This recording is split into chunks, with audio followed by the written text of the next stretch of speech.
All right, here we go. Is that better? Much better. Okay, thank you. So now, if I were to just ask you to raise your hand for one of these two, do you think, when you think of the term nostalgia, if you hear someone described as being nostalgic, do you think of that as a positive way of describing someone or a negative way of describing someone? So how many of you feel like nostalgic? Of course, everybody wants to have it both ways, but you can't have it both ways. You have to pick one. Which, if you had to pick one, how many would you say nostalgic is more negative? Many of you. Okay, how many of you would say it's more positive? That's really interesting. Okay.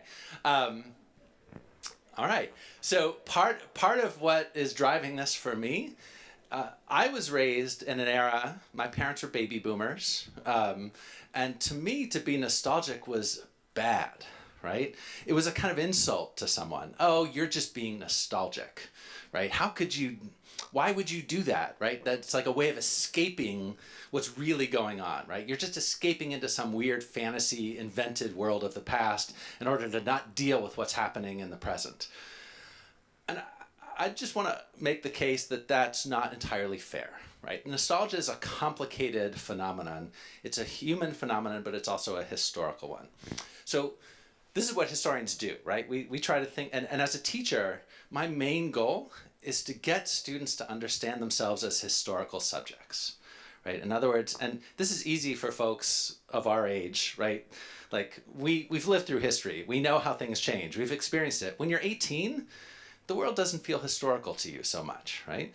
And so part of my goal is to get students to understand themselves not just as psychological beings or as unique, distinct individuals, but as people situated in a particular historical moment, which in some ways makes them more humble. It makes them less likely to judge others in the past for things, for not somehow having the wisdom that they have in 2017, and also to recognize, and I'm sure you've all had this experience just as I have, that as you age, you look back at yourself when you were 18 and you think, oh gosh, I can't believe I thought that. I can't believe I said that. And I thought I knew everything, right, when I was 18. If only I had known then how little I knew then. And so my intent is not to make students doubt themselves or to feel less certain, but to understand that everything they think, everything they know, everything they think they know is a product of the specific history that they've lived through. Okay, and so something seemingly as purely psychological as nostalgia, something seemingly so human and universal, part of my argument is not universal and human, it's historical. I'm just going to give away the punchline of my argument, which is that I think nostalgia in America started in 1823, and I'll explain why that is. But, right, so in other words, that's an overstatement, needless to say, but there's something that happens in 1823 and 1824, and that's what I want to spend most of my time talking about. What was happening in 1823 and 1824? Okay. So here's the overview. So first, I just want to talk briefly about what nostalgia is. There's actually been a large literature of historians, sociologists, anthropologists who have written about nostalgia. It has become kind of a cottage industry ever since the fall of the Berlin Wall, interestingly. Most of the scholarship on nostalgia is about the former Soviet bloc and the nostalgia for communism that has emerged in many of those places as the liberation of the end of communism turned out to be not quite as wonderfully liberating as everybody expected and hoped it would be. So I want to talk about some of this scholarship and the ways in which people talked about different forms of nostalgia. Then I'm going to talk a little bit about what I've already said, this idea of nostalgia as cultural history rather than psychology or sociology. And then we'll go into the 1820s and think about why nostalgia would emerge in that particular year. Why does the past suddenly become an object of interest and melancholy desire for so many people in the early 1820s? And this index is something that, for those of you who said, when I said, is it negative or positive, and you went like this, that's one of the defining features of nostalgia, is that it's both painful and pleasurable, right? I'm sure there's something really bittersweet. So if you think about that thing that you're nostalgic for, it probably gives you you probably think back to it fondly. And there's probably also an element of sadness as well, that it's gone, right? It can't be recovered or recaptured in the same form that gave you that pleasure of thinking about it. And so that combination of pleasure and pain is essential to what nostalgia is. Okay. And then I want to talk about this new community of basically the people who invented nostalgia, not just as a personal experience, but as a kind of shared public conversation about the American past. These people called antiquarians, or antiquaries they called themselves, and there's a few specific people I'm going to talk about. And then I'm going to talk about what their nostalgic impulses inspired these people to do and enabled them to see. One of my arguments is that nostalgia is a way of seeing the past. When you're being nostalgic, you're recalling things from the past that actually give you insight not just to that past, but also to your present. Right? Whenever we remember something, there's usually something in our present that is provoking that memory. Right? There's a reason why our mind goes to that place or this other place. And it tells us something about that past and about ourselves, but it also tells us about the moment we're living in, the present that we're in. And it's that interplay between present and past that I'm interested in. And then finally, what these antiquarians did, they were hoarders, basically. These were people who just collected stuff, tons and tons of stuff, and they built the archives in which historians like me then go and do our work, right? So if you think about everything that's happened in the past, like what you ate for breakfast, for example, 99.9% of that does not leave a trace in the archive. And probably because we don't think who cares what I ate for breakfast in the morning, right? Why would that matter? But in 100 years, actually, people might be curious about that. They might want to know. How would they know if that didn't end up somewhere in an archive, that trace? Now, in our digital Facebook, Twitter world, I can't even imagine what future historians, the unbelievable treasure trove of information they're going to have about people's daily personal lives. But when you're studying the 18th or 19th century, if you stumble upon a diary, it's like, oh my goodness, I found this one person with this one diary. And then the question becomes, well, so what? It's that one person with that one diary. What did they tell us? So what these historians did is they saved stuff not just from George Washington, who's on my socks, by the way, or Thomas Jefferson, and not that those people aren't important, but they also saved all of this material that had to do with dresses women wore, what kind of hair people had.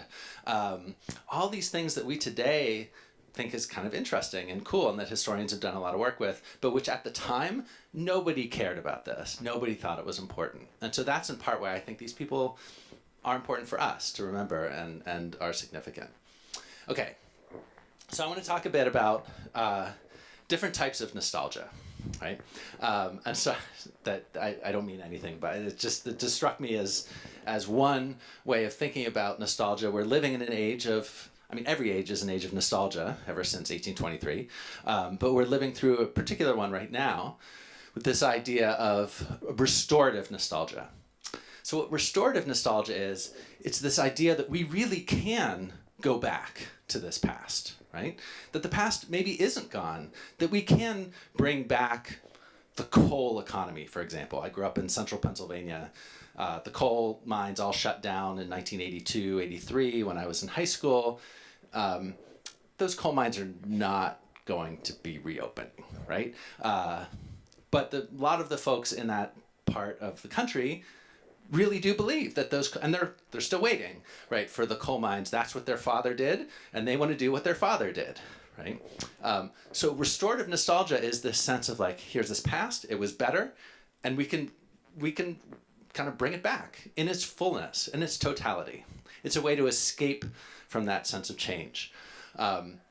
So this kind of nostalgia is distinct, one could argue, right, from what I might call reflective nostalgia, which is the idea of repurposing the obsolete in the name of a better and different future. Part of what inspired this project actually was teaching at Willamette, and my students were doing these things that to me seemed so bizarre. When I was in college, I went to Brown University, Ivy League school, East Coast, very progressive, late 1980s. One of my friends would spend her summers working on an organic farm. And my friends and I were like, why are you doing that? That's the dumbest thing in the world, right? You're going to Brown University and you're working on a farm? And what is organic anyway? Isn't everything organic? We had no idea like what organic meant. It just seemed like a silly, foolish, backwards thing for someone to be doing in 1988, 89. Now, of course, it's like, the cutting edge of sustainability and everything else. And Willamette has Xena Farm. But the idea of a farmer's market, I didn't know what a farmer's market was in the 1980s. Maybe in Oregon, y'all. But in Pennsylvania, where I grew up, or Rhode Island, where I went to college, there were no farmers markets. I remember my grandmother, a friend of hers who had a farm, would bring her eggs, and my grandmother would politely accept them, and then she would throw them away.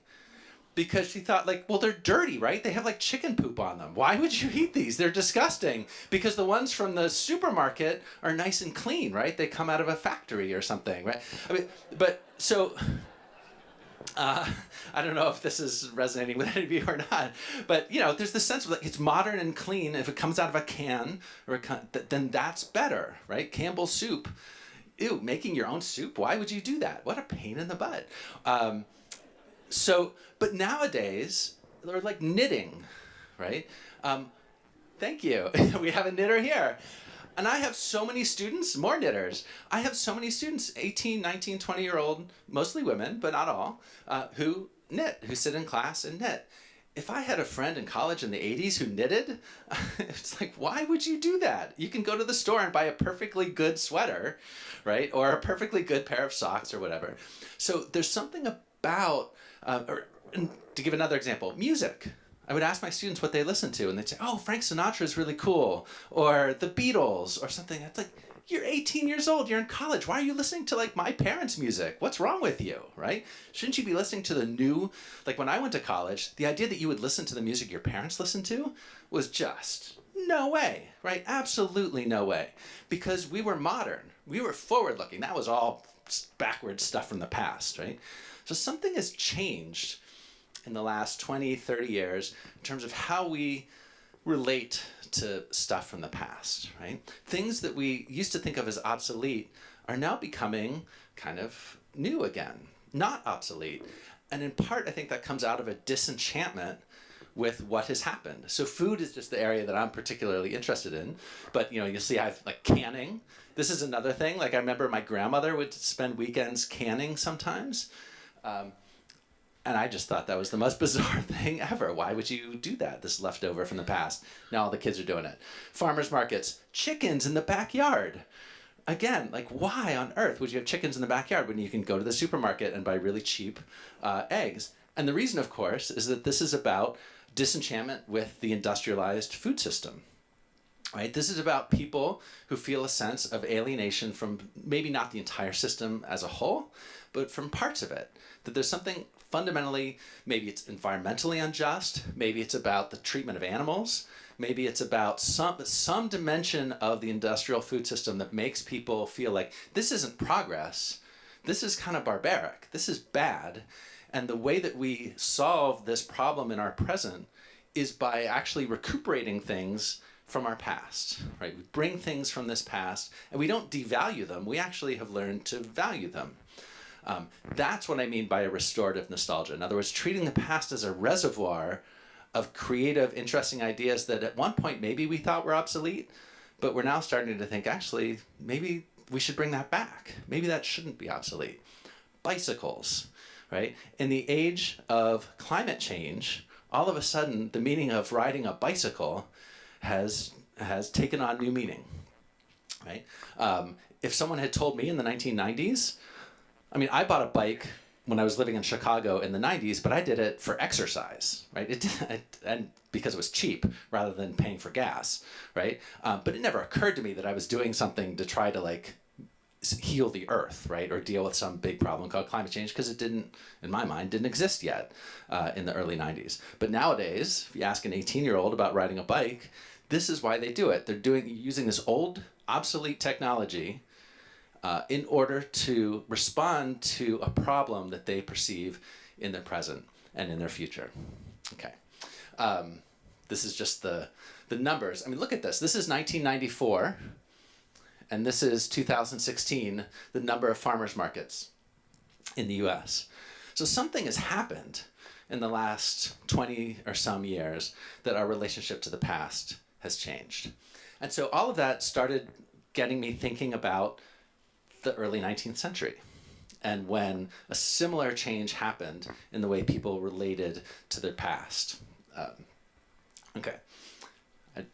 So it's kind of laughable, right? But so the company that has done the most to destroy those little shops, you know, where you can go get a hoagie, where it's an actual person who maybe might actually be Italian, who makes those sandwiches, they can't actually survive anymore economically because Subway has driven them out of business because they're able to do this more cheaply because they do it in an economy of scale, which comes with the anonymity, which produces all of the sense of loss that makes people like this commercial, right? So this is the way, Disney does the same thing, right? This is what Main Street USA, if any of you have been to Disney, right? Disney is a multinational gajillion-dollar company, right, that has driven out of business independent cultural producers and small filmmakers and everybody else, right? They are the behemoth, the centralized agent of cultural production in America today. And when you go there, what do they sell you? A world of small business owners and guys, you know, in their aprons who are just one-off independent proprietors who just own their store, who Disney and other multinational corporations like them have done the most to drive out of business, right? And so that nostalgia, what happens when we go there and go to Main Street USA is where it's indexing a sense of loss and sadness. That's for some of you, I mean, I grew up, my great-grandfather opened up a clothing store in 1923 in this small town in Pennsylvania, and then my grandparents ran it, my parents ran it, and then it closed in 2002 because Walmart drove it out of business, right? I feel some of that nostalgia. I go back to my hometown now, and all the shops are closed. There's, you know, and the people who used to run the hardware store now work as greeters at Walmart, right? And of course, they're nostalgic for the days when they used to own and run their hardware store. You know, the people of my hometown chose not to shop at their hardware store and instead shop at Walmart because it was a lot cheaper, right? This is the way change happens. It brings positive things like more inexpensive drills and hammers. And then it also comes with other things that get lost, which is walking into a hardware store where you know the person and where they, you know, their name had been on your shirt when you played Little League as a kid because they sponsored your team in the Little League and so on. All of those other dimensions of what gets lost as things change.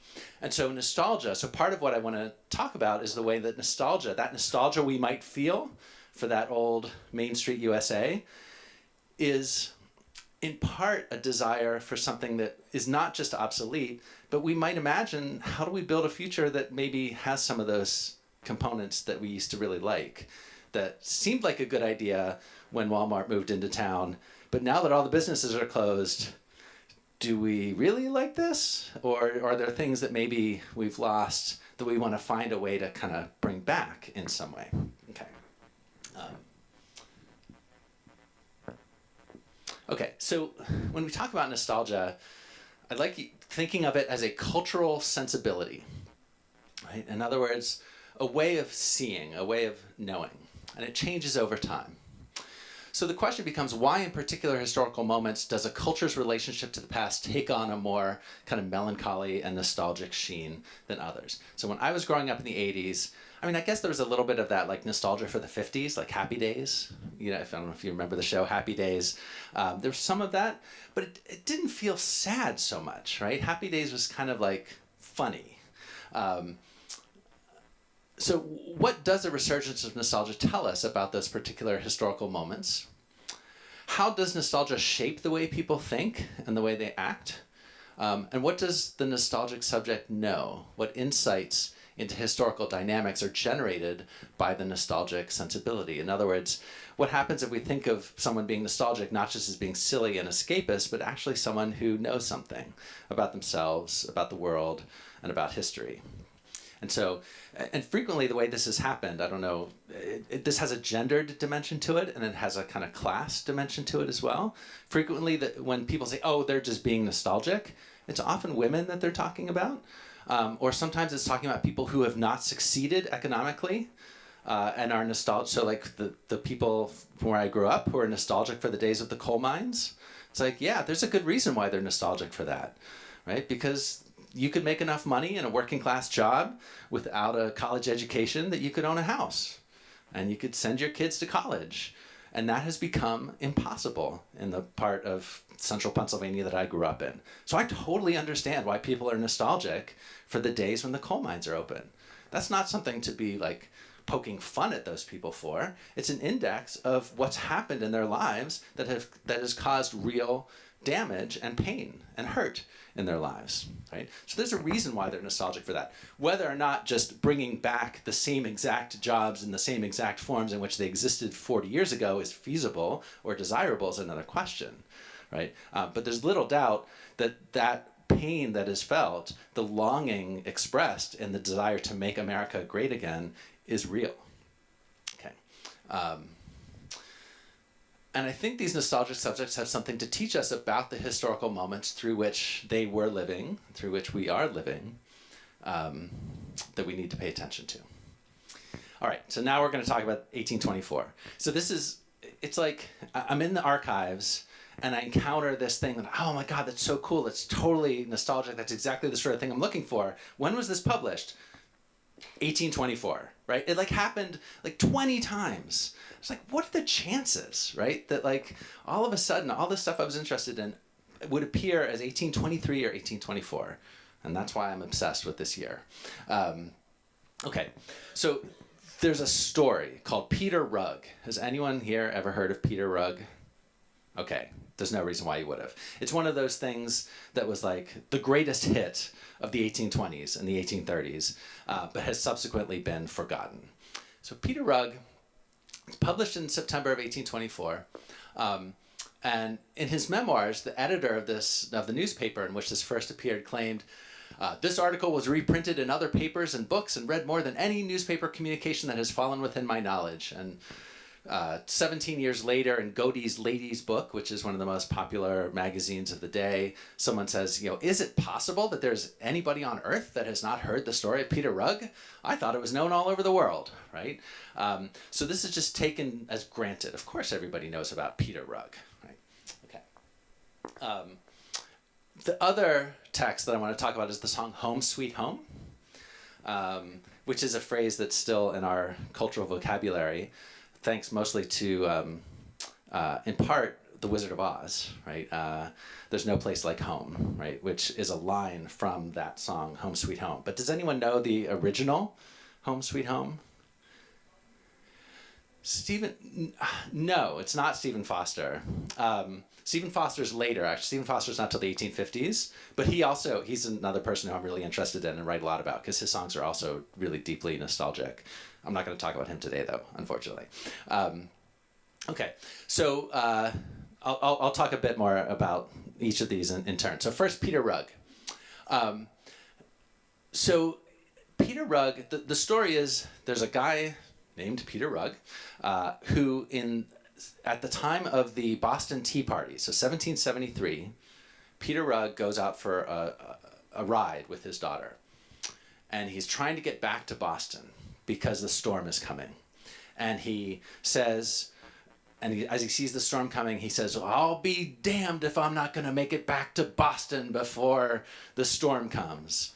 And because of this, he doesn't make it back to Boston before the storm comes, and he's left perpetually trying to get back to Boston, and he never makes it. And so Peter Rugg becomes this kind of ghost. He and his daughter become this ghost, and parents warn their children about if you see Peter Rugg out on the road and so on. And so this is who Peter Rugg is. So this story is written in 1823, and it's about this man, Peter Rugg, who is kind of this ghost-like figure. It's a little bit like Rip Van Winkle, right? Rip Van Winkle, not 1823, but 1819, close, is when Rip Van Winkle is written. Okay, so, and the story goes that in 1823, 24, when this is written, someone encounters Peter Rugg, and they actually get a chance to talk to him. And they see him as this figure from the Olden Times. This is another key phrase, right? So the term the Olden Times, if you do a search for when it's used, It's almost never used before the 1820s. And then all of a sudden in the 1820s, it's everywhere, right? So there are magazine and newspaper columns devoted to the Olden Times, where people talk about things from the Olden Times. But that phrase, if you had used it in 1800, people would have looked at you, the Olden Times, what's that? I don't know what that means, right? So even that concept of the Olden Times gets invented in the 1820s. So when they see Peter Rugg, they see him as, they say, his hat was neither round nor crooked, but in shape much like the one President Monroe wore on his late tour. This dress gave the rotund face of Rugg an antiquated dignity.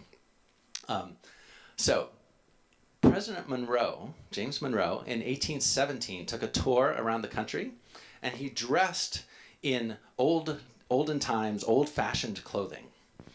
He wore the socks and buckled shoes and the things that we think of the founding fathers wearing. By 1817, those were obsolete. Those were like, they looked old-fashioned. So it would be like if I showed up like looking like the Fonz. Like if I was wearing, like a leather jacket and had my, well, I don't have hair, but I used to. But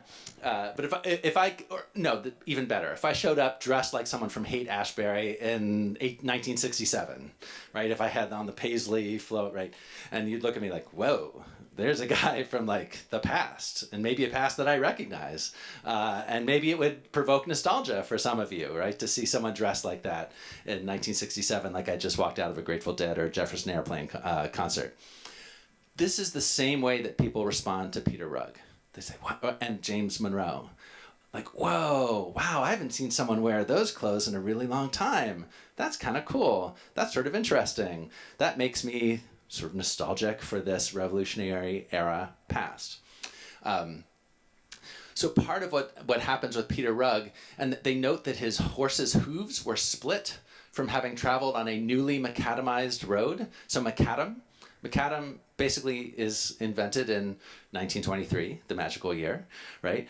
So this is the year that people start experiencing what does it mean to build a road that you can actually ride a carriage on that's not going to bounce you up and down and not destroy your carriage. So it's kind of cool. People like it. But on the other hand, it's murder on your horse's hooves, right? And so Peter Rugg is an index to this sense of like what's changing, what's good, what's bad. It's similar to Rip Van Winkle. It has a similar kind of feel to it, but it's actually more popular at the time. And it's also kind of sadder. If any of you remember Rip Van Winkle, if you've read it maybe way back in high school or something, it's kind of funny, right? Rip Van Winkle is sort of pathetic character, and we sort of laugh at him. Peter Rugg this is just an incredibly sad story about this guy, Peter Rugg, and how horrible his life is and how sad it is to be this person out of time, to be someone living in a moment but not of it. So when he returns to Boston, he's walking around and he says, I thought I knew every man in Boston, but you appear to me a new generation of men. Yet I'm familiar with many of the countenances here present, and I can call some of you by name, but in truth I do not recollect that before this moment I ever saw any of you.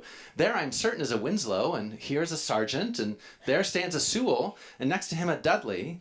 And all of those people, of course, are the children of the Sewells, the Dudleys, who he knew, right? So he's indexing, it's familiar, but it's not. I know you, but wait, I don't know you. It's this disorientation of what it means to be living in a modern, rapidly changing society. So he asks why no one will speak to him, and then someone speaks up. And this is the end of the story. This is like the final close of the story. There is nothing strange here but yourself, Mr. Rugg. Time, which destroys and renews all things, has dilapidated your house and placed us here. You have suffered many years under an illusion. The tempest which you profanely defiled has at length subsided, but you will never see home, for your house and wife and neighbors have all disappeared. Your estate, indeed, remains, but no home. You were cut off from the last age, and you can never be fitted to the present. Your home is gone, and you can never have another home in this world. The end. This is not a happy story. But it's that sense of wanting to return home. Nostalgia is frequently about the desire to return to a home. And it's like, but your home is gone. Your home is not there. That's what it means to live in time and the destructive nature of time. And so the emotional power of this story, right? Why does this resonate with people in 1823 and 1824, right? This is a story that could not have been written, I would argue, 20 years earlier or 30 years earlier, right? This is a story that speaks to its specific historical moment. And that's why, when you look at the newspapers from 1824, there are hundreds and hundreds of stories like this. But for some reason, this story was the one that people read and talked about. And then other newspaper editors read it and said, ooh, I got to put that in my newspaper. And then they would cut and paste it and put it in their This is like the equivalent of something going viral, basically, in the 1820s, is what this was, right? Okay. So this line, "There is no place like home," is the key line. So when we think about the song Home Sweet Home, which was the most popular song of the 1820s, I looked at sheet music. There's a great collection of 19th century sheet music in Worcester, Massachusetts at the American Antiquarian Society. And they have it organized by song. And so when you look at most songs, the folders are about that thick. And then when you go to look up Home Sweet Home, there are 5 folders and they're all that thick. Right? So this was the most popular song of that era. And there are tons of great stories of it being sung in various places and people just being reduced to tears by this song. So this is the last line, or the last stanza of the song. "Farewell, peaceful cottage, farewell, happy home. Forever I'm doomed, a poor exile to roam. This poor aching heart must be laid in the tomb, ere it cease to regret the endearments of home. Home, home, home's, or sweet, sweet home. There's no place like home. Oh, there's no place like home." So think about The Wizard of Oz, right? At the end of the film, she goes home, right? It's, there's no place like home, right? This is great. I love being at home. There's no place like home. That is not what this means. This is saying, actually, there is no place like home for you, right? It's not a happy song about being at home and being glad about being home. It's about the impossibility of ever being able to return to home. The song eventually takes on a different meaning.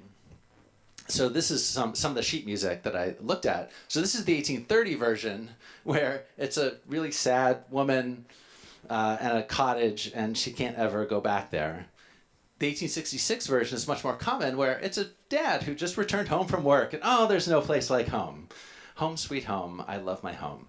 And so eventually this song came to be, one arguably could say, a more conservative, kind of restorative form of nostalgia, just celebrating how awesome home is. Whereas earlier, it was one about the impossibility of ever returning home. And when we think about what's happening in the 1820s and 30s, it's the age of rapid westward movement.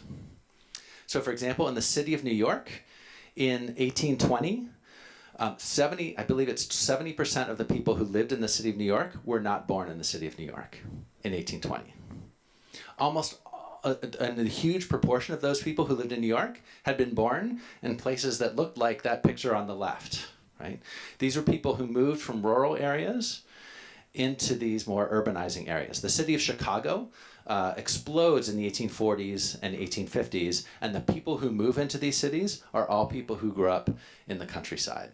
So part of what's happening here is that people are referencing their own sense of alienation and frustration with the changes that are happening that are about progress, that are about making the world, it's about economic growth, it's about westward movement, but it's also about sadness. Okay. I think this is a sort of logical place. Well, let me just end with this, and then we take questions, take a little break, and then come back for more? Is that correct? Okay.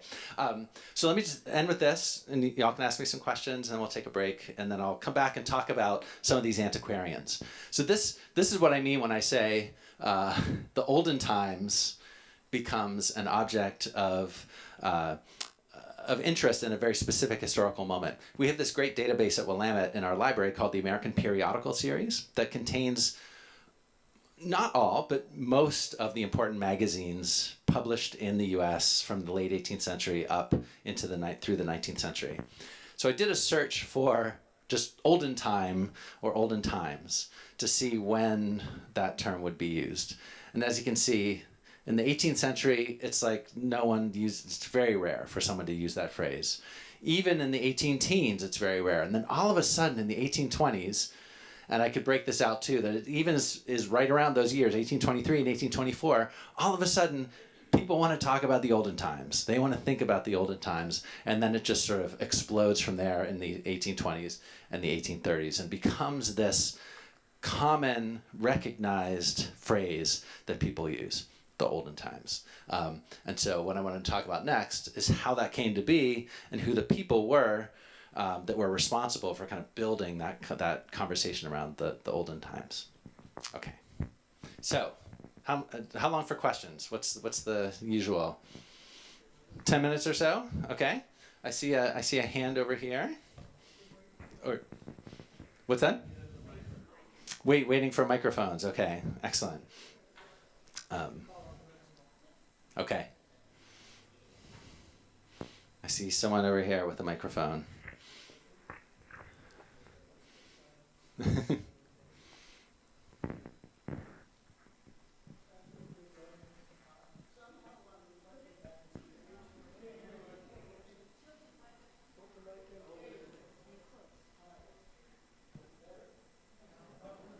No. I'll raise my voice like this then. Somehow I'm reflecting back to ancient Greece, and I can't think of Heraclitus. I believe Heraclitus did this with the water stream, and then he took a step back and took it in again, like said it's not the same stream, because the stream he had dipped his foot in had gone downstream to a lake that's what he said. Yeah. Yes, no, that's great. Yeah, and Homer, for example, I mean, this longing to return home is a perennial theme in many cultures, and it kind of appears and disappears, right, at different moments. And in the U.S., part of the reason why this is so pressing in thinking about America is that when we think about the 19th century, we think of it as the era of manifest destiny and great sort of civic boosterism, excitement about the future. And which is true, which is very much present in American culture. But this nostalgic, I mean, the fact that this is the Jacksonian era, right? Jackson gets elected in 1828. This is the era of great boosterism about how the rising glory of America. And yet it's also the age when this nostalgic, melancholy sense of loss also becomes ubiquitous. And so this is, I'm just trying to figure out what's the relationship between these two, right? How do these two seemingly contradictory things that are happening at exactly the same moment, how do we understand the relationship between those two? So, yeah. Hi, I'm Jeanette. As I walk to school this morning and every morning, I pass a little sign on a garbage can that says, make America kind again. Interesting. Which I reflect on a lot. Yeah. Again, and that's a way that what people think about from the past is a sense of what they feel has been lost in the present, right? And we want to recover something from that past. Yeah. Hi, my name is Franca. Oh, is there somebody else? Yeah, hi, Professor Cutler. I appreciate your coming in today. I've always admired what you do. I've been very interested in American history, but my story is that I was gone for 2 years once and returned, and everything seemed like it was totally different. I was very disoriented, and since then I was gone for shorter periods of time, but whenever I returned, I was always kind of disoriented because things change so fast. Right. Yeah, and I think this is, so nostalgia it's this big baggy term, modernity, right? If we think about the modern world, what it means to be modern is to live in a world in which things are constantly changing and where we value the new, right? The new is preferable. This is a modern thing. Why would you want something that's not the most modern X, Y, Z, whatever? And so really that's a function of post 1820s. So the 1820s is the beginnings of what we might think of as the American Industrial Revolution, right? So that was the moment. So like, for example, plows. I got really interested in the history of plows. And this is another moment when it takes me to 1823 and 1824. So in 1800, if your plow broke, you would replace it with a plow that looked exactly the same as the plow that you had been using. And that old plow, you would just find a way to recycle it or something, or just who cared about that plow? It was just old. In the 1820s, there emerged new, better plows that people would buy. And so when your old plow broke, that was an old-fashioned plow. It's not just old, it's old-fashioned, which is another term that comes into use in the 1820s. The difference between something that's old-fashioned and something that's old is that if it's old-fashioned, it has a kind of glimmer to it.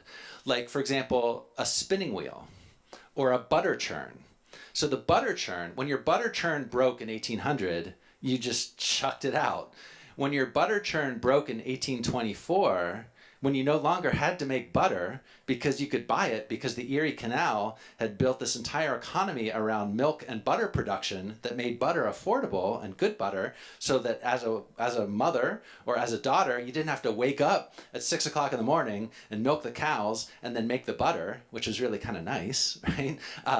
But then when the butter churn breaks and it goes up into the attic, it becomes a symbol of this past, right, that has gone, that maybe you're happy about because you hated making butter and you hated milking the damn cows at 6 o'clock every morning, right? But on the other hand, you also remember that time with your mother or with your sisters when you would milk the cows and you kind of miss them. Maybe they've now moved to Illinois and you're never going to see them again. And so that butter churn suddenly becomes this object, this thing, or the plow becomes this thing that seems to communicate. It's like a portal into this past, right? That enables you to name, wow, things are changing. All these things are changing around me, and the objects are the things that make us able to kind of make sense of that. Because there's a ton of stuff that isn't changing. That tree over there was still there.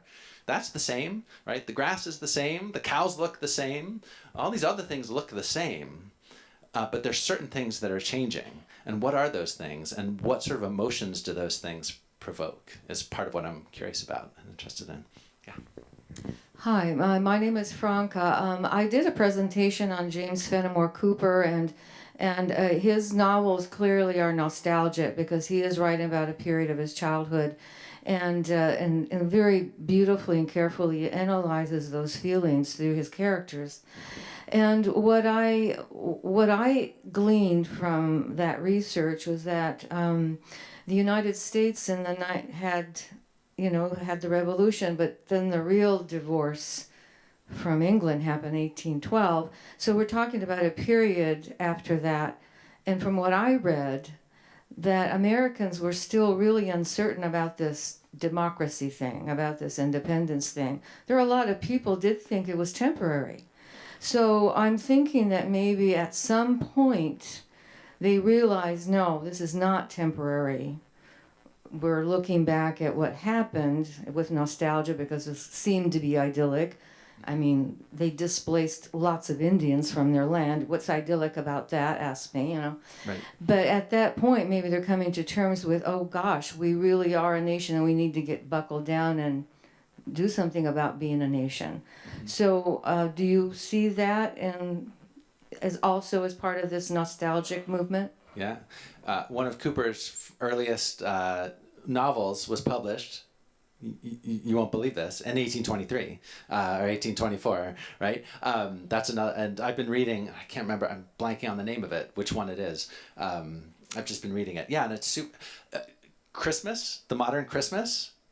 So 'Twas the Night Before Christmas, published 1824. right? So the invention of a kind of nostalgic vision of what Christmas was gets invented in the 1820s, and Cooper is involved with that. The premise of one of these novels is someone's returning home for Christmas, and they're getting the house ready for Christmas. So our modern, the pioneers, that's the one. Yes, thank you.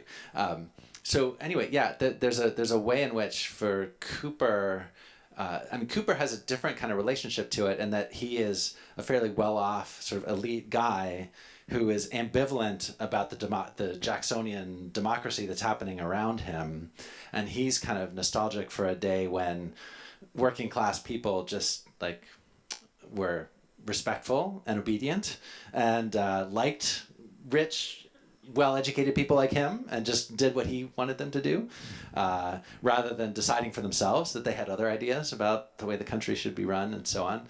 So there's, for him, that nostalgia, but I don't want to just reduce it to a kind of a kind of elitist conservatism. It was more complicated than that. But yeah, no, the Cooper novels are another really rich. They're really phenomenal. If you haven't read them lately, you should read them. They're pretty cool. Yeah.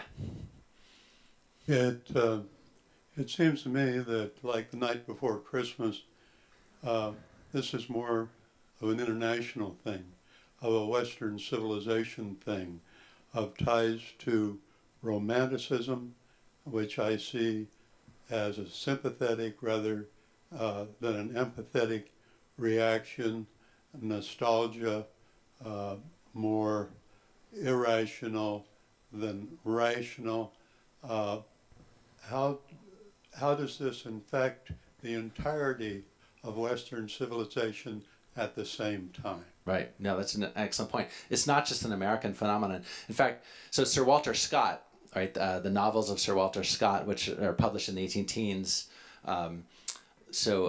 Washington Irving, who wrote Rip Van Winkle, was a protege of Sir Walter Scott's. He went over to England and hung out with Sir Walter Scott and sort of learned. James Fenimore Cooper was a great admirer of Sir Walter Scott.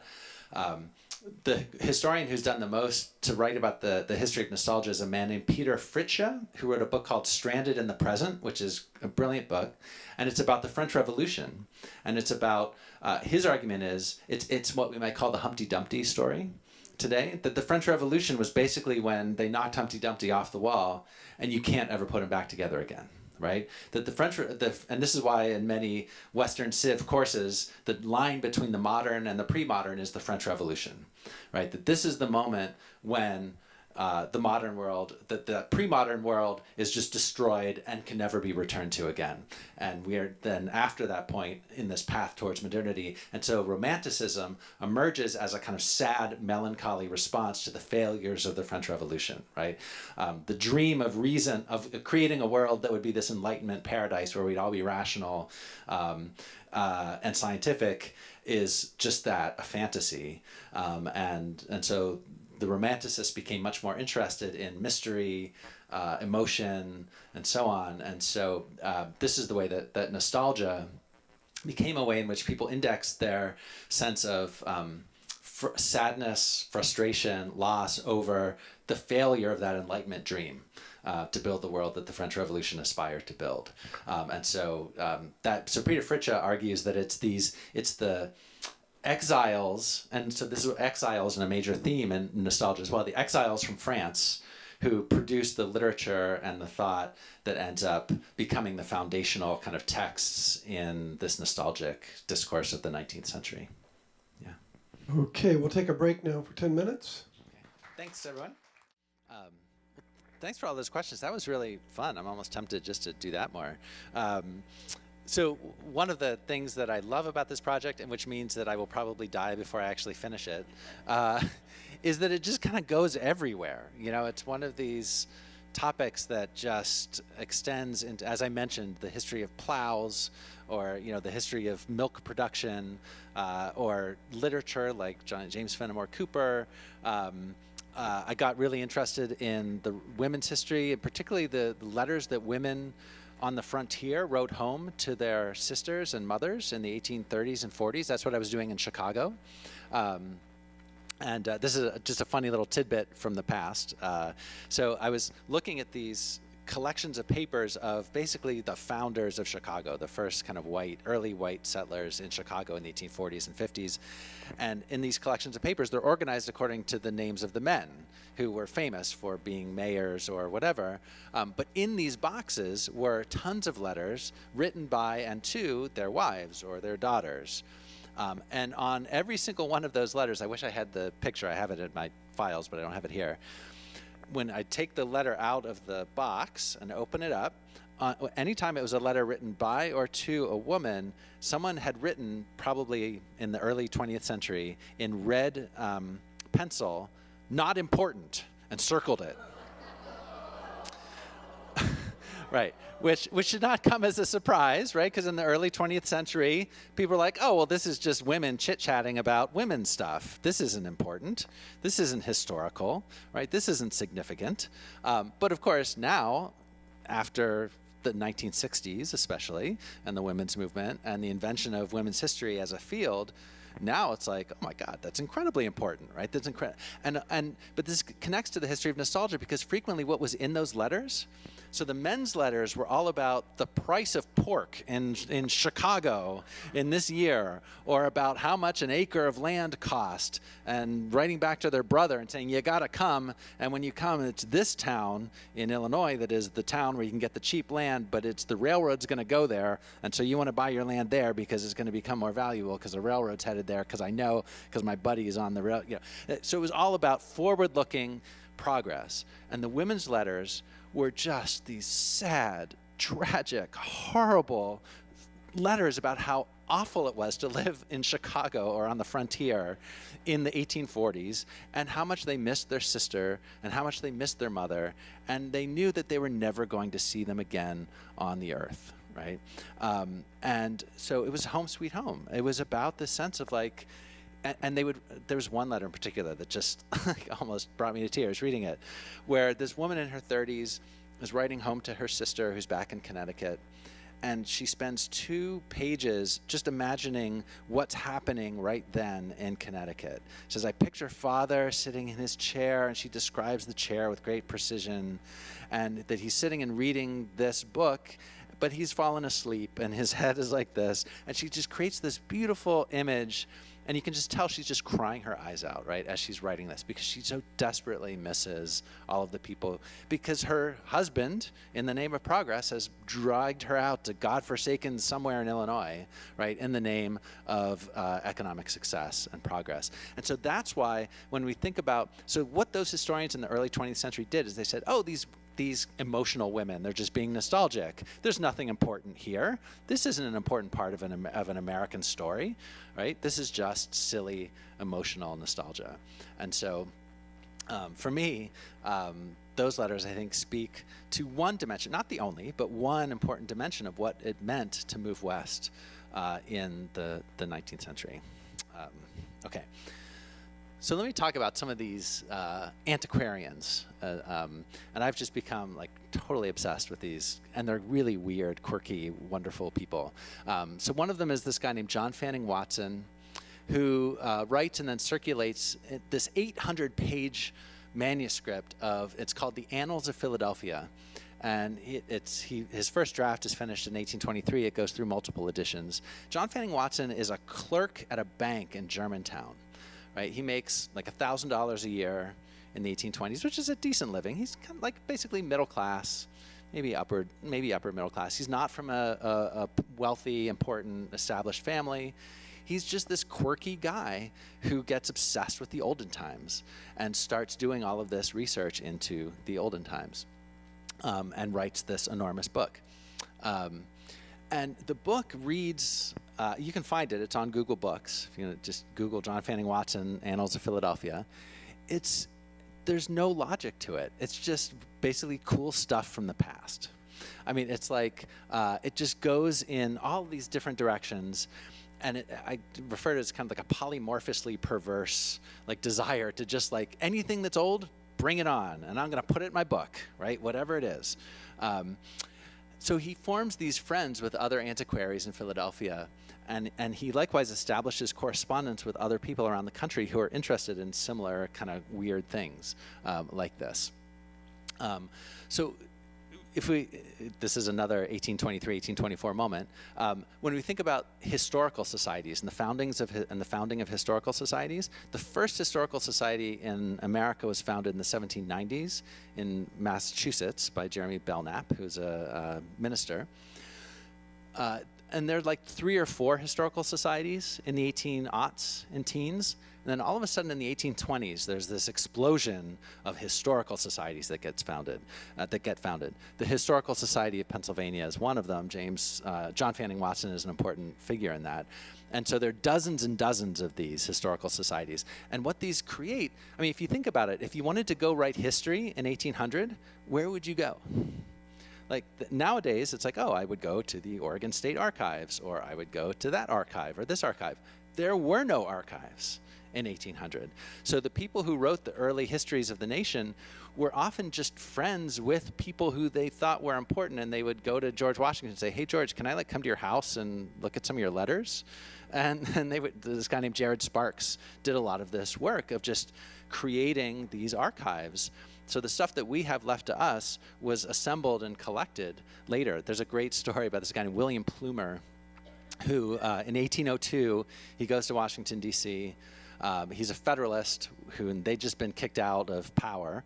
And he's kind of a cranky guy. And he's walking around in Congress, and he opens up a closet that's the lumber room. It's where they keep the wood to light the fires to keep the room warm. And he sees just piles and piles of papers on the floor. And he picks them up. He's like, oh my God, this is like, the records from the debates of these various things. Like, it's just sitting here in this room, in the lumber room. Someone's going to just pick it up and chuck it into the fire. Like, what is going on? This is insane. Why is nobody keeping this stuff?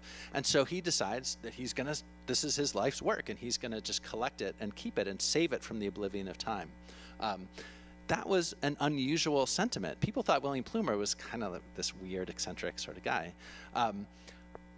Independence Hall in Philadelphia, in the 18-teens, people are like, that building's kind of in the way. Let's just tear it down because, we can build a nice, new, bigger, more rational building there. And luckily, it was saved. But for most people, it did not even occur to them that you might not want to pull that building down, right? Likewise, battlefields. So today we're used to, you go to Saratoga or you go to Yorktown. If you went to Yorktown in 1815, there was nothing there.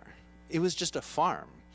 And in the 1820s, a lot of these people were like, hey, there were some battles during the Revolution. I wonder if we want to remember where those places were and kind of save them. And they would go to places like Saratoga, and it would just be a bunch of people with their farms. And they would say, didn't a battle happen here? And they'd say, oh, yeah, I think so, like over there somewhere. And there's actually, I love the story. There was a guy who, once tourists started coming, so the 1820s is when historical tourism starts in America as a thing. The first tour books are written in the 1820s that teach people how to travel across space and see time in these different spaces.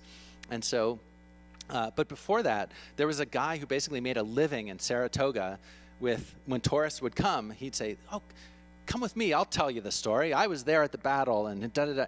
Totally made it up. He was not there. He just invented. He would just tell people stories that he thought they would like. And so people would come home like, oh, there's this great guy who fought in the Battle of Saratoga, and he told me all this stuff about what happened. It was completely made up, totally fabricated. Okay. Sorry for these detours, but hopefully they're interesting. So this archive, this guy named John Fanning Watson was one of the people responsible for building it. One of the things he did, so I do have this. So he basically deputized a bunch of his friends to go out and ask questions of, quote, an aged person. This is the way he described it, right? And so Watson is in his kind of 40s or 50s at this point in the 1820s. And he was like, there are all these people who were alive during the Revolution, and they're disappearing. And they just have all these stories. They know all this stuff. Let's go. It's basically the first oral historian in a way. He was like, let's go ask them, rather than regarding them as annoying or whatever. Like, let's treat these people like they have something to tell us. So let's go ask them some questions. And so he wrote up for this kind of community of people who he developed around him who were interested in the same things he was, a list of questions that they could carry with them in case they ran into, quote, an aged person. And so these were just some. There were like 30 questions on the list, and this is some of them. So opinions of carriages. It's almost like asking someone about like cars from when you were a kid. You know, what did cars look like, or that kind of thing. Opinion of the use and advantages of porches and penthouses. So he was obsessed with porches.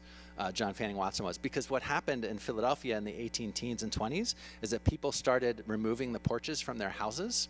And part of it was the reconstruction of the streets and building sidewalks. And so there used to be porches on all these houses in Philadelphia, the row houses, and then they were all sort of systematically removed. They were seen as kind of old-fashioned and backwards, and who would want this? And for him, this was incredibly sad, because he was like, I used to sit out on my porch and you just chat with people as they go by, and people don't do that anymore, and that's unfortunate. So he was really interested in porches. What of sociability in neighborhoods? What hours of visiting, and what given as entertainment? In other words, like what food? So when you went over to someone's house, like what would people drink? Like what would they eat? What did the young then most do for pastime? Were not the young then more reserved? Kids these days, right? That's a kind of perennial thing. Any remarkable houses now down? So he was really fascinated with houses that were being destroyed and replaced. He actually, starting in the 1820s, when he would get word that a house was about to be torn down, he would go and he would hire someone, or he himself would do it, to draw a sketch of it. So this is before photography. And actually once daguerreotypes were invented in the late 1840s, early 1850s, he hired a daguerreotype artist to go and do this for him, to take a picture. So before a house was torn down, go take a picture of it. And then he would take wood from that house and build a frame, and would frame the picture in the wood from that house. He was a kind of crafty guy, right? And when he died on his deathbed, he surrounded his room with all of these pictures that he had created. So it's a tremendous archive of what Philadelphia looked like before it was kind of destroyed. So I know there's someone in Salem who's done a lot of interesting work on this, kind of recovering pictures. The Salem Library has a ton of really cool pictures of houses from the past that have now been torn down. Like down across the street from Willamette, on the north side, I mean, that was all a neighborhood, right? Before the state capitol was there, like the Salem looked very different. Okay. He asked about furniture. Like, what kind of furniture did people have in their house? What did it look like? He wanted to hear stories about Blackbeard and pirates, because he knew that supposedly this was a thing. So tell me some pirate stories that you heard when you were a kid. Were wild bird and game much more frequent? And how much did they cost? This is another kind of interesting theme that I found in the 1820s and 30s. People were obsessed with the disappearance of wildlife. And we think of this as a modern thing, as a sort of 20th or 21st century story, and it's not. They were unclear whether they're concerned about it, but they were just registering it. So there's a ton of children's books, actually, where they'll say, so when I was a kid here, salmon used to swim this far up the river, and now they don't anymore, and you don't see salmon around here anymore. What's that? Cooper does this, right. This shows up in Cooper. There used to be all this deer in the woods, but they're not here anymore. The carrier pigeon, there used to be pigeons, right? Just like the sky would go dark, and then they basically were wiped out by the 1830s and 1840s, right? By hunting and other things.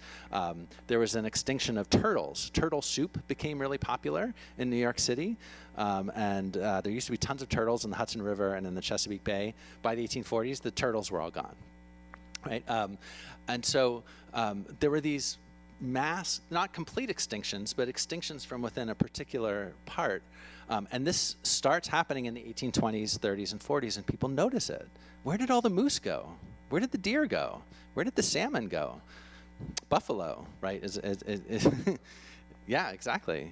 Or beaver, all the places named after beavers in Pennsylvania, where there hasn't been a beaver in, however long, right?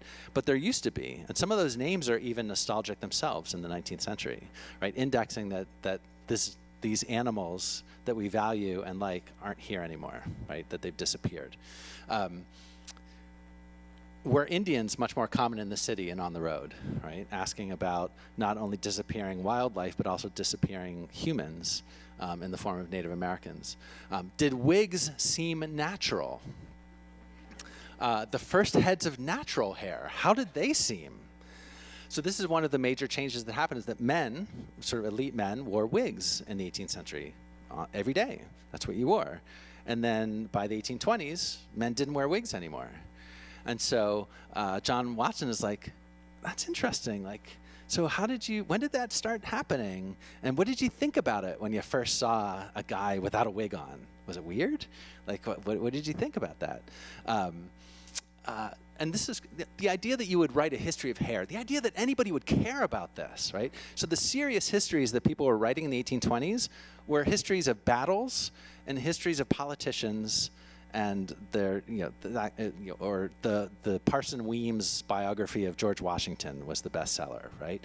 This is what history meant. History meant you wrote about important things like presidents and generals. And John Fanning Watson wants to know about people's hair, right? Like, and today historians are fascinated by this kind of stuff, right? We call this cultural history. To us, this signifies interesting things that are changing in a culture, and what does this mean? Like, if you think about long hair in the 60s, right? That wasn't meaningless, right? The way people wore their hair and all the arguments that people had in their households about what their hair looked like and what's proper to have your hair. This is incredibly important sort of political arguments about something seemingly as innocuous as hair, right? Watson, he couldn't have known this, but there was something there for him that he knew that this was kind of cool. He thought he just wanted to know about this. He wanted to know, how did you feel to see men and women whipped and sent off behind carts? And what of wheelbarrow men? Okay, so this is all this stuff that he wanted to know. One of his good friends was a woman named Deborah Norris Logan.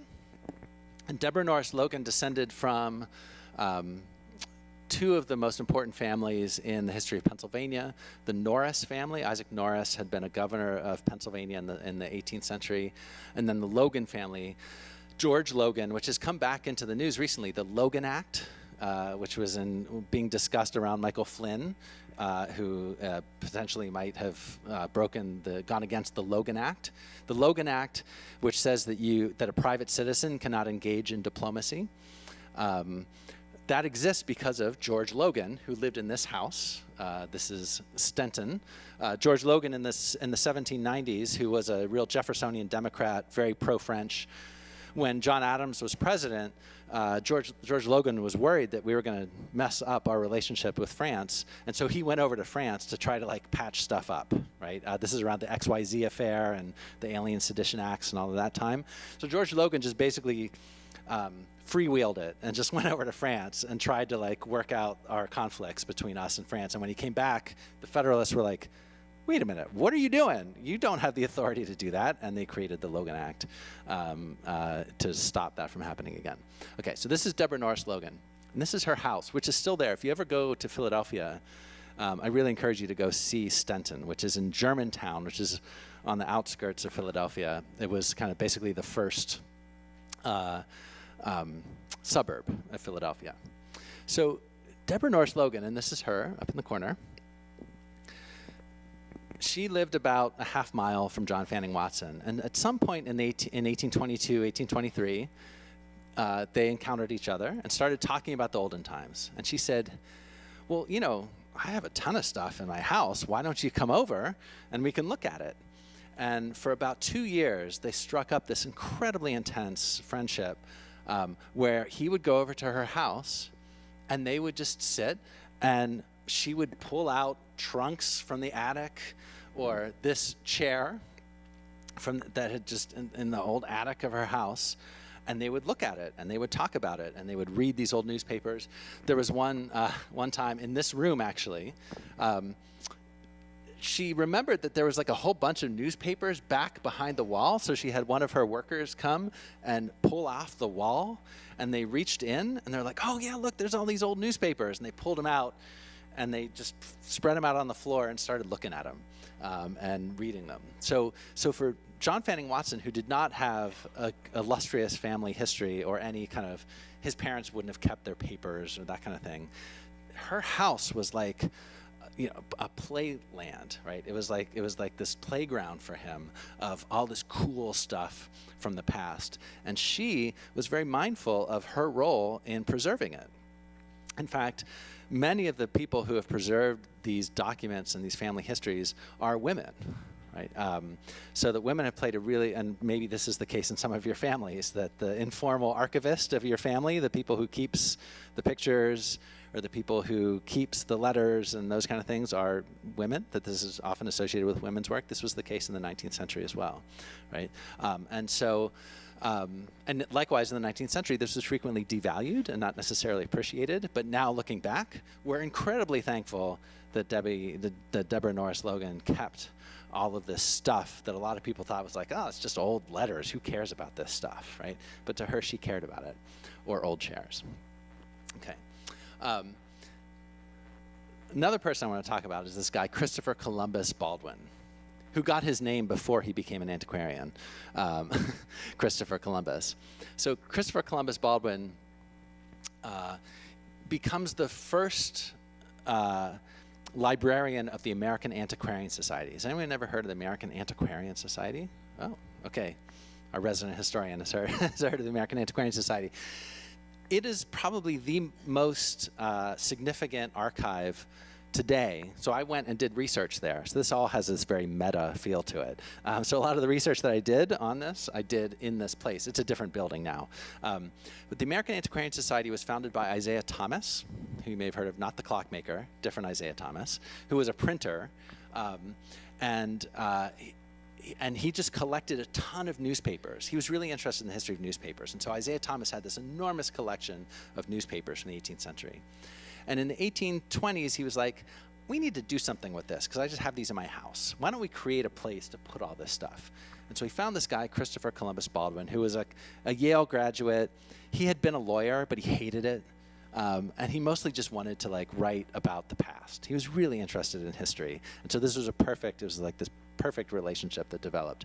So Christopher Columbus Baldwin became the librarian, and his mission was to collect every single thing published in North America before the time that he was currently living.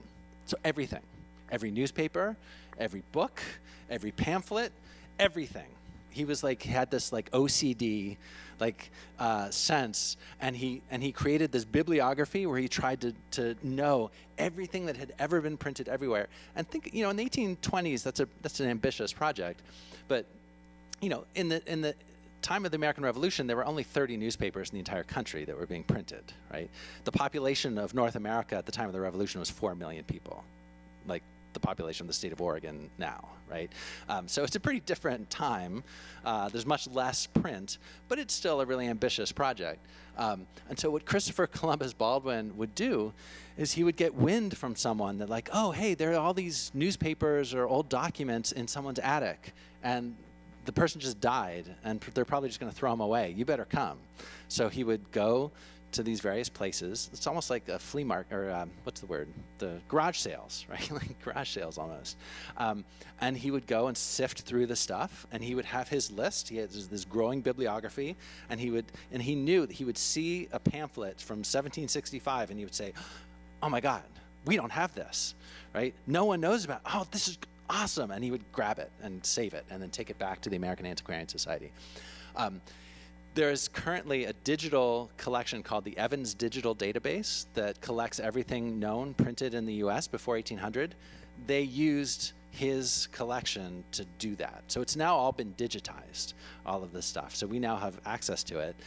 But at the time, he was the guy that saved from oblivion tons of things. So one year, for example, he goes to Boston in August. Not a good time to be in Boston because someone has died. and they apparently have a ton of stuff in their attic. So he spends 5 days in an attic in Boston in August. It's like 100 degrees, sifting through all this stuff, and he loads about 2,000 to 3,000 pounds of stuff onto a cart that's then driven from Boston to Worcester, which is about 60 miles, which in the 1820s is not an easy thing. And in there, one of the things that was in there was part of Cotton Mather's diary that had been lost. So in part, our histories of the Salem witch trials, which we use Cotton Mather's diary to tell, we could not have done that were it not for Christopher Columbus Baldwin and his obsessive desire to kind of save from oblivion all of this old stuff. And what's interesting about Baldwin is that he knew he was weird, right? Like when he knew that people did not necessarily value what it was he was doing. He was getting paid by Isaiah Thomas, but when he would go to places, people would be like, "Why do you care about this? Why is this important to you?" And he developed this identity as a man of the olden times, an antiquary. And his letters are very playful and kind of funny, the way he would kind of write back to other people who shared this, at the time, strange interest in the olden times. So if you look at his handwriting, over time, his handwriting becomes increasingly Elizabethan. It has this kind of Elizabethan feel to it. So in the 18-teens, his handwriting looks like anyone else from the 18-teens, but by the 1820s and 30s, he starts writing in this ye olde times kind of script. So it becomes woven into his identity, even to the level of the way he moves his hand when he writes. This is another. He was interested in the old people as well, and so his town of Templeton, where he grew up, he collected a list, this 5-page list of all of the people. It's called Longevity in Templeton, and the names of the people and their ages. So Hezekiah Hancock, above 80. Samuel Bruce, near 90. Joshua Sawyer, above 80. And he did this so he could go track these people down and ask them questions about the olden times whenever they were there. He also created this collection. Actually, this was his good friend, William Lincoln, whose scrapbooks have survived and are there at the Antiquarian Society, which I spent a couple weeks with, this guy's scrapbooks. And he really wanted to write a history of fashion. And so he had this, in his notebooks, he just had a page for each thing. So beards, tobacco and cigars, coats, bonnets, shoes. So each of these is a page. And anytime he would get information about shoes from the olden times, he would write it down on that page. Shoes. Like, what were shoes like in 1643? Ooh, cool. And so this was like his life's work, right? Is cataloging all these things from the olden times. And I just love this idea that a guy named Reverend Felt wrote a book about fashions and dress. That just seems somehow appropriate. What they collected is not random, right? So in other words, in an era when people's clothing is changing because society is becoming increasingly democratized and wigs are seen as anachronistic and old-fashioned, as society is becoming more diverse and complicated, they notice that people are dressing differently, and so which makes them interested in the history of dress. So the past contains infinite multitudes.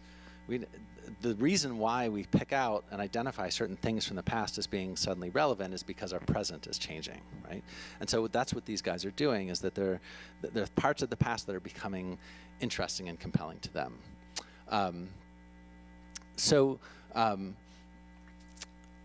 Samuel Drake, who was a good friend of Christopher Columbus Baldwin's, who was a book collector and bookseller in Boston, writes this biography and history of Indians of North America from its first discovery.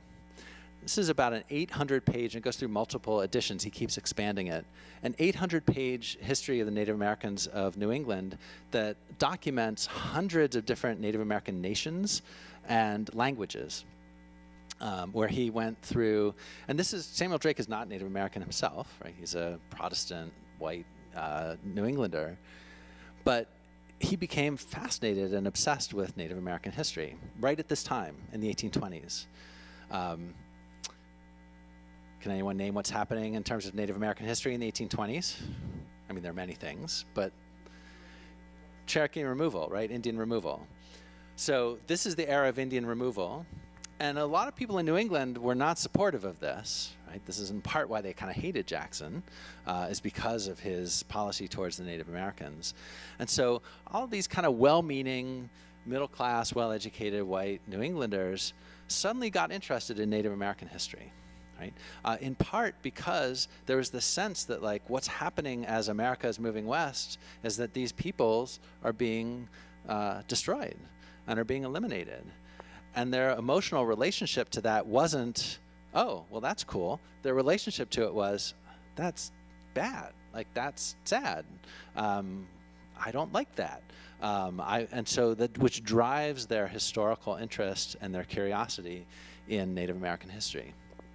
And so Samuel Drake, so for contemporary historians of Native Americans, a lot of the materials that white people wrote about Native Americans are pretty inaccurate and unreliable in all sorts of ways. But Samuel Drake is widely regarded as a pretty reliable source, right? He did his best to kind of get this information as accurately and clearly as possible, much like Watson did with hair or other things like that. John Howard Payne, who is the author of Home Sweet Home, the song that I talked about long before, this was one of those moments as a researcher where I just you got to be kidding me. This can't possibly be true. So John Howard Payne has a second, so he writes the song in 1823, 1824, becomes this huge hit. He's over in England. He comes back to America in the 1830s, and he gets really interested in Indian removal. He's very concerned about Indian removal. And he goes to Cherokee country. And he hangs out with some of the leaders of the Cherokee Nation who are trying to resist Indian removal. And he lives in the house with Ridge, who's one of the leaders of the Cherokee Nation. And he has this sense that, oh my God, all of this history, all of the records of this nation are going to be destroyed because they're going to be uprooted. These people are going to be forcibly removed. We need to save this stuff. We need to preserve it. So he sits in this guy's house and he just copies everything he possibly can and interviews people and writes accounts of those interviews. 14 volumes worth of stuff that he collects and brings with him back to Washington, D.C., and which is now 4.6 linear feet. So that's, on a shelf, that's of materials that is probably the most important archive that people use to recover the history of the Cherokee peoples from the 1820s and 30s and back. And what drove John Howard Payne to do this, right? He identified with the homelessness, the rootlessness, the nostalgia, the sadness of displacement that the Native American people were going through. So the man that wrote Home Sweet Home, that sentiment, we might think it's just treacly sentimentality, but it was a way of kind of naming some historical process that he saw as destructive, right? Something that was being obliterated that we need to hold on to, that should be preserved. And so his effort to preserve it, thanks to him, thanks to Samuel Drake, thanks to Christopher Columbus Baldwin, thanks to John Fanning Watson, these people who, they weren't great historians, right, necessarily, as we think of what great history is, but some urge that they had told them, this stuff is important, and we should collect it. And we are today able to tell these histories because of what these people did. So that's part of why I think these people are worthy of our kind of attention, and so on. All right, I just want to end. This is the favorite quote that I found as I was researching.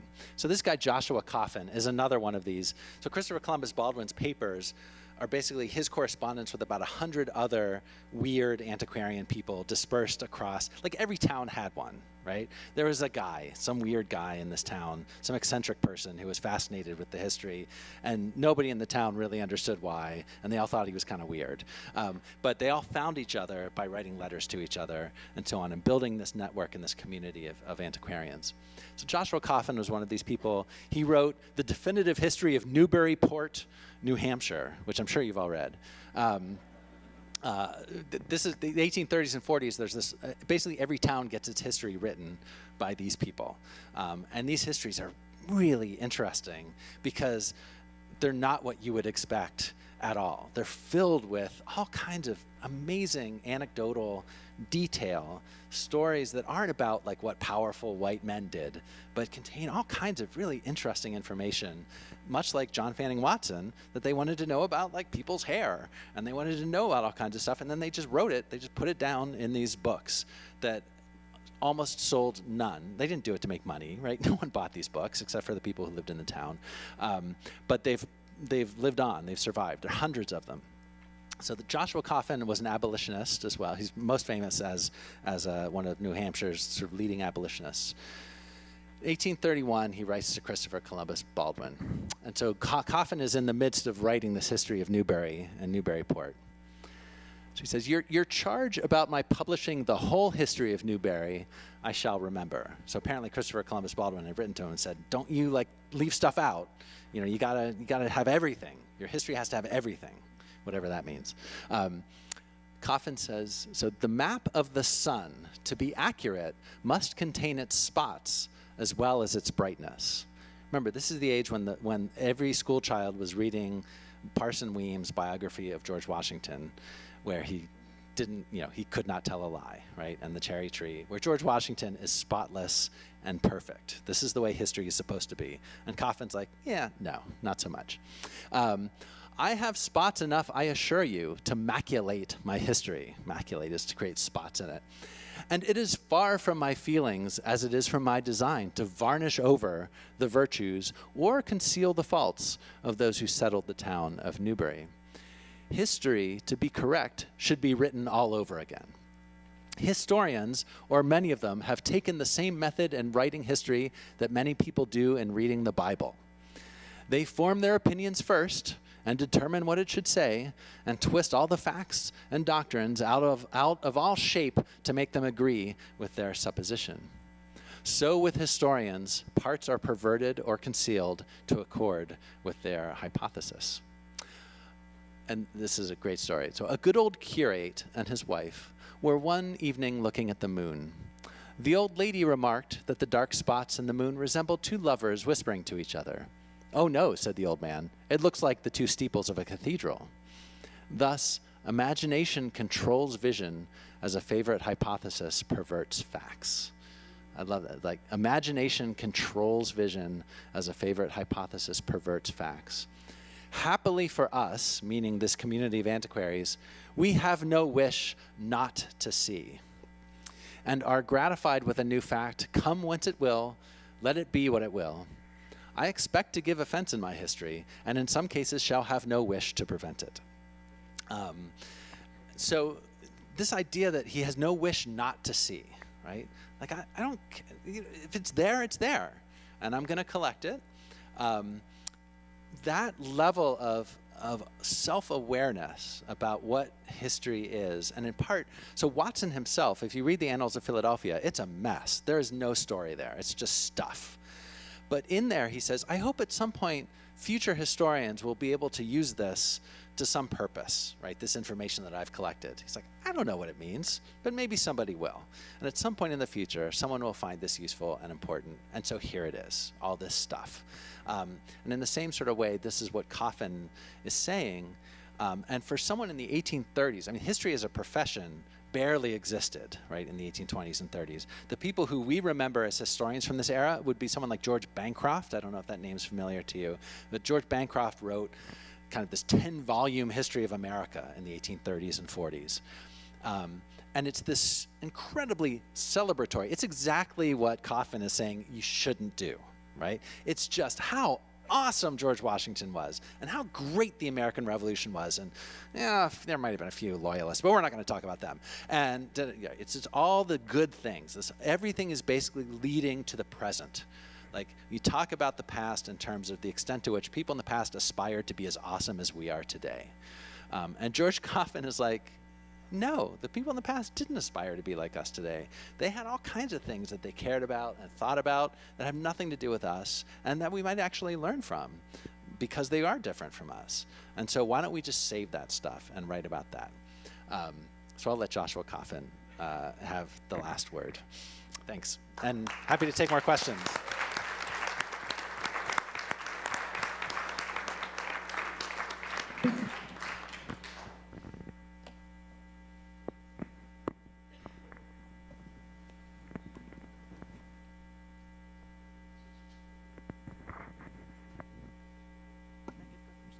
Good morning, and thank you. Hey. My name is Jinx.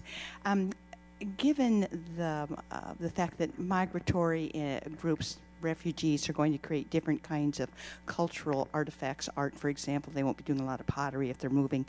I also made me think of the Luddites.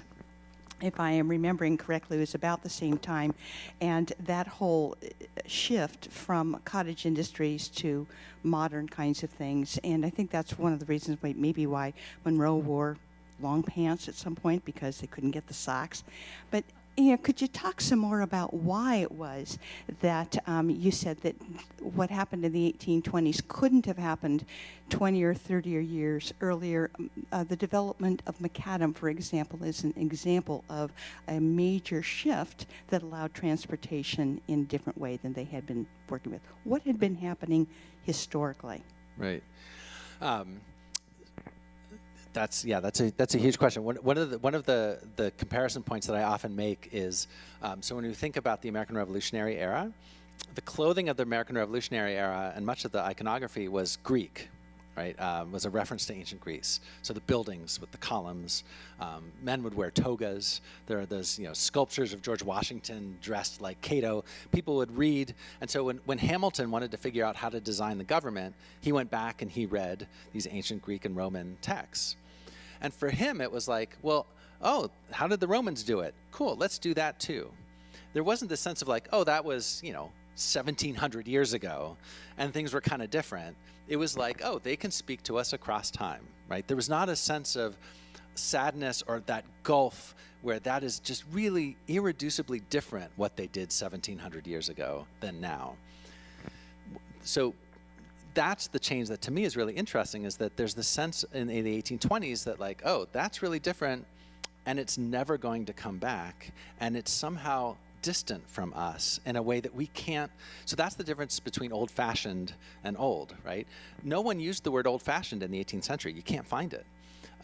So it's not a concept that people had access to, the idea of something being old-fashioned. It's in the 1820s that people start to use that term to name an experience they're having of something being old-fashioned, that this object carries with it the sheen of a past era that is totally different, irreducibly different, and fundamentally inaccessible to us from the present. So I don't know why. I mean, why does that happen? I don't know. It's hard to say. I mean, I'm sure there's a multitude of complicated reasons. I think a big chunk of it has to do with the accelerating pace of economic and technological change that's happening in that era, right? I mean, the Erie Canal is 1819. The railroad is the 1830s, the beginnings of the railroad. The transportation changes. The telegraph is the 1850s. So there's a way in which this is an era. So for example, for John Fanning Watson, his material, like his life, like the house he lived in, the objects he used in his daily life were no different than the objects that his father had used. Right? There really wasn't a significant. So I mean, obviously, there's been technological change over time, but it happened at such a slow rate that in the lifespan of a person, you wouldn't have really registered that significant of a difference. But by the 1820s and 1830s, the population of Philadelphia is expanding at this unbelievable rate in the 1820s and the 1830s. I have the statistics, but I don't have the time to get to them. But it's something like, so for example, Philadelphia grew, its population grew, but it grew from 5,000 to 6,000 in 10 years, and then it grew to 8,000 in another 10 years. In the 1820s, it grows from about 50,000 to around 300,000, right? So it just explodes. We have so the experience of people's change. I mean, if you think about it, Ohio in the 1790s is Indian country, and then the Cleveland Historical Society is founded in the 1820s because people have been living in Cleveland for 20 years or whatever, and it feels like, oh, what are the olden times like in Cleveland? The olden times are 20 years ago. So I think that's a big piece of it, is that just the pace. And I know that, things are always changing. It's not as if things didn't change, but it's about that, the accelerated pace. Hello, I'm Sally Hopkins, and I raised my hand at the first half and never did get called on. And it's just as well, because what I wanted to tell you really pertains more to earlier than the 1864. I grew up in Dodge City, Kansas. If you've never been there, be glad. It is, there's nothing there really. But I described the town that I lived in, grew up in, as a great place to grow up in. Yes, it is. It was a great place to leave. Yes. Yes, Right. that's what I think too. But anyway, one of the books I read was Pioneer Women. Had you ever read that? Have you ever seen it? I've read many books with that in the title, but I don't know if I've read the specific one you have in mind. Well, this woman had grown up in Boston, and this gentleman was from Kansas and had his hut, and he needed a wife. So he sent a message back to somebody back in the East. It took him months for her to get that message, and then she responded back that she wanted to come.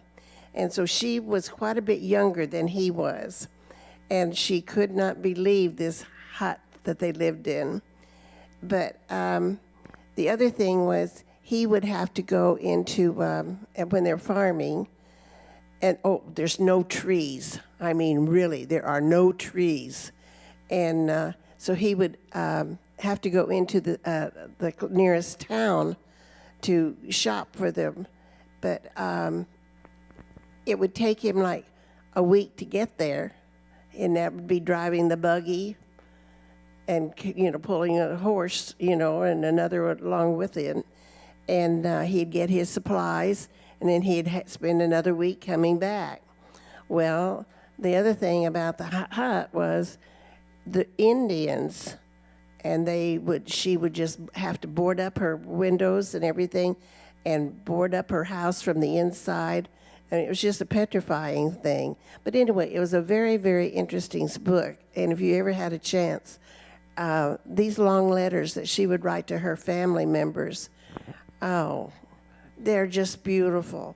And then it would take months for them to get it, and then months for her to get it back from them. And it just seems like it just breaks your heart when you know how long it took. Thank you. Yeah, no, thank you. Thank you. Hi. Hello. Hi. Can you hear me? Yeah. This is Danny. I was wondering if you could talk a little bit about race and class and nostalgia, and whether all segments of society think about nostalgia in the same way. Mm-hmm. And particularly, I was wondering if you have any information about the way in which, was it the Cherokees who responded to Paine's desire to record everything about their lives? Right. Yes, no, that's a great, and there's a dimension of this project that I didn't talk about today that is about this. So one of the things that I got really interested in was the internal slave trade. So when we think about people who are homeless, so 1.5 million people, so as the cotton economy expanded across the South. So that when we think about the Old South, like Mississippi, we think of as the Old South. In 1815, Mississippi was Indian country, right? There were no white people in Mississippi in the 1815. So the Old South, Mississippi, is settled and in the 1820s by white people and people who they've enslaved. So it's the Old South for 40 years before the Civil War, right? It's like from now, so what's 40 years ago? 1977, right? That's how old Mississippi was at the time of the Civil War. So all the enslaved people who were working in Mississippi were, because the international slave trade had been shut down, they were all brought from Virginia and Maryland and the Upper South. And so 1.5 million people had the experience of being bought in the North, in the northern part of the South, and being forcibly transported into Louisiana, Texas, Mississippi, Alabama, etc. And all those, they were never taken in entire families, very rarely taken in entire families. So these were children who were taken away from mothers and fathers, brothers who were taken away from sisters and parents, etc. And so when we talk about a mournful sense of nostalgia, so I can talk about Stephen Foster now. So My Old Kentucky Home, which is a really offensive song in all kinds of ways. If we think about it as an enslaved person longing for the good old days, or I'm sorry, if we think of it as someone longing for the good old days back on the plantation in Kentucky, but that's not what that song was about. It's what it came to be understood as. That song is about someone who's living in Louisiana who has been sold away from where he grew up in Kentucky and misses his mother and his sister and his brother and his friends in his old Kentucky home. So it's not a free person wishing they were a slave again. It's a slave who has been subjected to the internal slave trade, registering the pain and loss of what happened in that process. And why was that slave taken to Louisiana? In the name of economic progress for the enslaver who took him there. Right, in order to grow the cotton for them to become wealthy and rich, et cetera. And so when you look at slave narratives, there's a tremendous, what I call sort of anticipatory nostalgia, where people look at their children, they look at their loved ones, and they imagine a moment when that person will be taken away from them permanently, and they will never see them again. So to be an enslaved person in the Old South is to be in exile. Remember that word from Home Sweet Home, right? The experience of being exiled is the kind of dominant experience of being an enslaved person in the 19th century. And so there's a way in which the historical experience of displacement and the emotional response to that displacement, when we look at the abolitionist literature, and John Howard Payne was an abolitionist and was opposed to this, so the sentimentality that he expresses about homesickness becomes this cultural bridge that enables white people who don't have that experience of enslavement to see the humanity of the enslaved people who have been subjected to this, or to see the humanity of Native Americans. I mean, that's what enabled Indian removal to happen, is that the majority of white people did not see Native Americans as similarly human. Right. So Andrew Jackson, when he gives his account of Indian removal, he's like, oh, come on, it's not that big of a deal. People move all the time. What's the problem? I don't see what the problem is here. I mean, so what? Look, we're giving them land. I don't know what they're complaining about, right? Whereas John Howard Payne is like, oh, come on. Like, you know what it's like to move and to never see the place where you grew up again. That's horrifying. That's sad. That's tragic. We all know that. Why are we subjecting this group of people to this? And so, I don't know if I'm totally answering your question, but I think the culture of nostalgia, in a way, creates this bridge that it doesn't eradicate the lines of race, but it softens them a bit. It enables white people in positions of power to identify with and see the humanity of Native American people, African American people, in a way that creates the possibility for a politics of solidarity, to the extent that it emerges in the 19th century. I just wanted to make a comment. I started keeping diaries when I was 10 or 11 years old. Don't throw them away. No, I don't. The other night, I had moved 2 years ago, and I got into my closet, and here's this huge box full of diaries. And it was 11:30 at night, and I thought, oh, no, don't do this, but I did. like Deborah Norris Logan. I started reading, and it was a couple hours later when I finally got to bed. But anyway, my diaries, I kept them until my fourth child was born here in Salem. Then I was sorry I didn't after that. But every trip I go on, I keep an extensive diary on that. And not only that, I have a diary, at least one, of my grandmother's. And you were talking about food. She kept little excerpts, and she would write down what they had for dinner and what they had for meals. So I've got that. And I've also got one of my mother's, and it's in there where she and my father got engaged way back. So anyway, it's fun. So for all of you in a similar situation, the Willamette Heritage Center across the street, do not let your children throw these things away. do not let these things fall into the oblivion of history.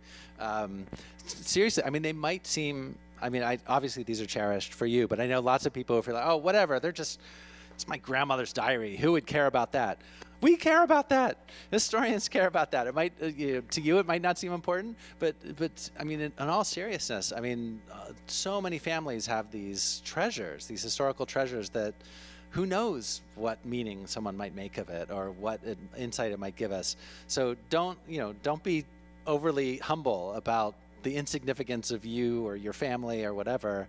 The way historians do our work now, everything is important. Everything is potentially of interest. So give it to an archive.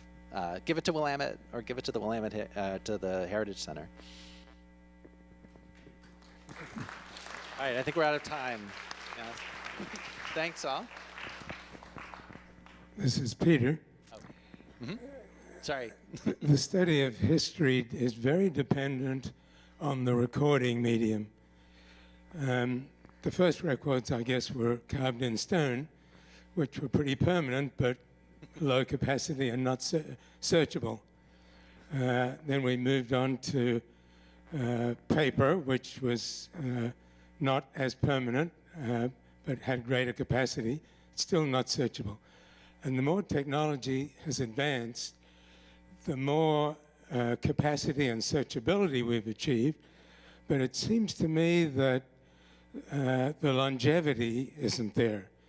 History really should be studied over more than 100 years or 1,000 years, but like the gold platters we sent off on Pioneer, for 1,000,000 years. Can you comment on the recording medium and the progress in recording history? Mm-hmm. Yeah, I mean, it's this is the first book that I wrote was about the 1790s and the politics of the 1790s, and so I read the newspapers of the 1790s, of which there were about 90 or 100, and I read a ton of them, and I almost had this sense of completion of like, it would be rare if I encountered something that I didn't recognize and didn't know after I'd been doing it for a while. And I had this sense that like, I really know this period, which is probably completely just an artifact of the fact that not much had been survived, right? Or not much had survived from the 1790s. But if someone wanted to write I was talking about the recording medium of how much, like our emails, which leaves a trace, which eventually someone can search. Imagine how many emails are sent every second in the world today. And what is some future historian going to make of that? It's chaos. But on the other hand, it's a treasure trove of information. And so, yeah, I don't know if I'm answering your question, but so the question of what things get saved, what things get preserved, what things end up in an archive is a question oftentimes of randomness, but often of just historical power. You know, when like that story I told about not important with the women's letters, how many archivists didn't do that, but instead just took them and threw them into the fire because these aren't important. We don't care about this. And so why do the voices of certain people, like when we think about the history of slavery and enslaved people who were forcibly kept illiterate, and no wonder we don't have any letters and diaries from enslaved people because they were forcibly forbidden from keeping them. But these are millions of people who lived, who thought, who, loved and had experiences that history has not recorded for us. Not because these were unimportant or unintelligent or uninteresting people, but just because they didn't have power. And meanwhile, the slaveholders, a lot of them, we've got reams and reams and reams of their papers, right? And so, which is important, which is really useful, but it gives us one particular slice of that history and one window into it. So I guess that's the tension that I see, is that now that we potentially could read the emails of every single person in the world in 100 years or whatever the statute of limitations is, that's pretty amazing. But on the other hand, how are you going to make sense of that, right? That just unbelievable mountain of stuff. I don't We'll know. have to take that up another day. All right. Thanks, everyone. Thank you.